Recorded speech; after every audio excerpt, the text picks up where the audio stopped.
रात चुपचाप दबे पांव चली जाती है। रात खामोश है, रोती नहीं, हंसती भी नहीं।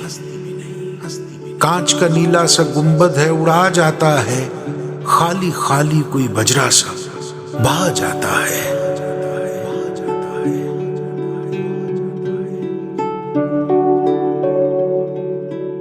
चांद की किरणों में वो रोज सा रेशम भी नहीं।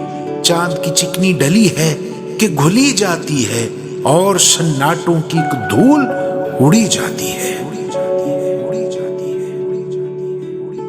काश एक बार कभी नींद से उठकर तुम भी हिज्र की रातों में ये देखो तो क्या होता है।